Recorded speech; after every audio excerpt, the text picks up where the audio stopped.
Yeah, thank you. So how can we use media to connect rather than to divide? How can media, through storytelling, strengthen community rather than breaking them?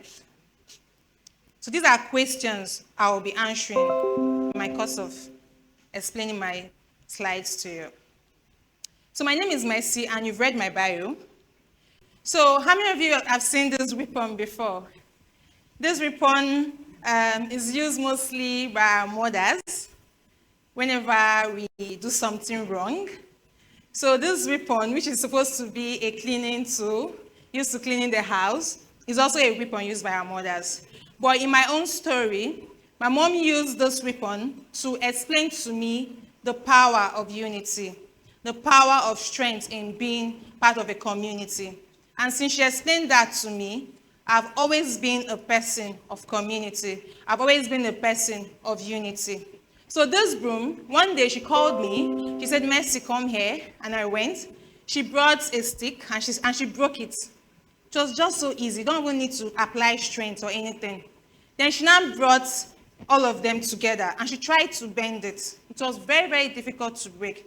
Then she told me, then she was actually explaining to me the power of unity as a family.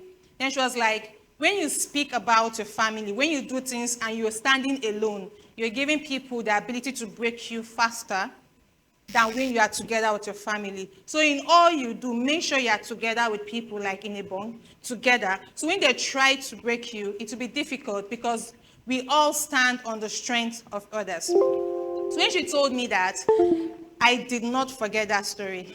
Anywhere I go, in my school, I'm always a person of community. If I'm not in community here, I'm in community here. So when I was called to talk about media and the storytelling and community, I was so happy about the team. So now let's talk about the old media. The old media, if you look through the screen again, you see the old television. If you don't have this in your house that year, that means you're not among the rich ones. But this used to be a wealthy tool, and if it's misbehaving, you hit it and it will work well. So in the old media, it was like a megaphone. It was loud. It was just one direction. You just get to hear things from your radio. Maybe you are watching Super Story and your daddy comes to watch news by 8 or by 9 and you're already angry because you just want to watch. So the old media was just for us to consume. There are few people up there that spoke. The rest of us, we listen. So you don't get to hear all the stories. You just stay. What you see on the old newspapers that we use in our house, like right now they use it for suya, or the radio from, now I don't see radio more often in houses. I just see people use their phone for it. I don't know how many people use radio now, but we use radio then. And also the television. We just try to consume what we see in the news, whatever they have sent to us, we consume it. That was the old media. It was not for everybody to post. Then media was a tower. Like someone will just tell you what they want you to hear, and you hear it. If you're not okay with the news, you shut up. Nobody cares. If you have something to say about the news, nobody cares. When you submit what you want, before you even get published, it's very, very difficult. But now there is a shift because of our generation. This is the new era. Now in this new era, we all have the media right here. You can just wake up one morning and you have sent a tweet. You wake up tomorrow, oh, I don't like what these people are doing. It's out there to thousands of people. So the new media gave us the shift. The media is no longer a tower. Media is no longer one radio that is in your house. Media is no longer one big television that you have to run back home to listen to. The media is you. The media have become a microphone in your hands. So anyone who have the phone, you have the ability to speak to the whole world. You can speak to anybody from any part of the country, just having a mobile phone. But right then, it was very, very difficult to even speak with anybody that is not around your community. So now, this gives us a new power. The power of collective storytelling. Now you have a power. Because of your voice is your power. Right then we are silenced. The stories were like, if your story is not worthy, nobody talks about it. We have gatekeepers that were like, the same thing that happened in movies. now watch movies on YouTube and all of that. Before, for you to produce a movie, you have to ask a director to do this, to do that. But now, everybody can just have a story, have a vision, have a dream, and it's out there. So, but what can we do with this power? When I was growing up as a young girl, because people are really influenced by what they see, by what they hear, and the people around you. Sitting in this kind of congregation is a good thing, because no matter how warm you think you are, if you put yourself inside the fridge, you will get cold. That's because of your environment will make you get cold. So we are what we see. We are in the environment we are. So when I was small, I grew up in the north, and Nasarawa State to be precise. This is all the picture I see. Women, young girls giving birth, no career, no dreams, nothing at all. Just people living. That was the picture I was seeing. Television was not even showing me anything beautiful. Nothing at all. Marriages around me were not even showing me anything. All we know about women they were just women that would give birth, women that would take care of their children, women that would take care of their home. Believe me, that is a very fulfilling career. I have a proof here. That's a very fulfilling career, right? So, but I wanted more. I wanted what? More. Okay, if I have a dream and I get pregnant and I give birth to children, does that mean my dream is out? So, but then, women having dream was nothing. Like, you're not supposed to have a dream. You're supposed to take care of your husband and take care of your children. So, I said, this is a problem I found out, and because of it's a problem for me, I decided that, okay, I'm going to take it personal. I spoke to a few persons around me. I was like, okay, ladies can actually be more. We can be in the boardroom, not only in the bedroom. We can be in innovation. We can be in design. We can multitask. We can do a lot. So I spoke to people, and that gave birth to what? TEFEM. So when I was in school, I still had that vision. When I got to school, I was like, in school was a best way for me to start the vision, because I had like minds. I had persons that were available. I told them about the vision, and they said, okay, Mercy, let's go ahead.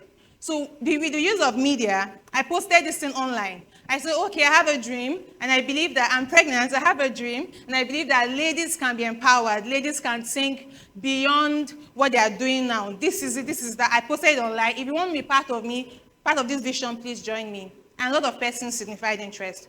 We did our first edition, 2019, with just 20 ladies. The next time, we got 30. The next time, we got 150. And that's just a thought, became a movement. And that gave us to persons. We are always documenting our story. We are always talking about it. We are teaching ladies how to do tech. We are teaching them leadership skills. Most of these ladies are married. Most of them have left the country. Most of them reach out to me and say, Ma, look at this, look at that. I'm so excited about where they are now. Yes, they are still fulfilling their career. They are still nurturing their homes. They are still nurturing their babies. But they have not lost their voice. They've not lost their passion. So that was the story I wanted to tell. And I was able to do that, and it's now a movement. So the vision is to empower 1 billion people. Why is it 1 billion? Because it's a dream, it's a vision that will outlive me. So another example of how media can empower your story. You all know about Chess to Slum, Kids in Slum by Mr. Tunde, Chess in the Slum story. If you've seen the story before, please just wave. Nice. We saw it on Twitter. He just he went to the slum, he saw these guys, and he like, how can I help? In his own little way, he tells them what he had, and that was chess. So he told them how to play chess. And chess has something that has to do with your mind. It helps you to think, it helps you to reason. That was his own little way to contribute. So he told that story. And he posted it on Twitter. He was documenting his story, him and many others. So he's got support, he got people choosing to support the vision and all of that. So what am I trying to say? What I'm trying to say is the media is open to us all. It's deeply human. Now we can post our stories. We can solve a problem. We can create impact using that thing in our hands, using that power in our hands. But the problem is, how well are you using that power? Are you just scrolling through the internet? Or are you just posting? Or are you using it to kill people?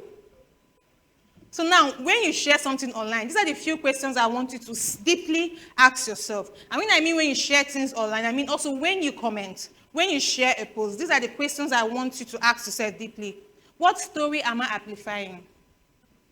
What impact am I amplifying? You mustn't comment, you mustn't post everything. Do I reflect the truth or just trend?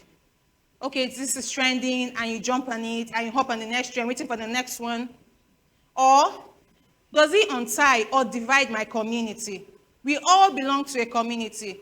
Either your family is a community. Your church, your school, you are all in a community. So whenever you post online, you represent a community. So are you untying or are you dividing your community? Does it make people feel seen?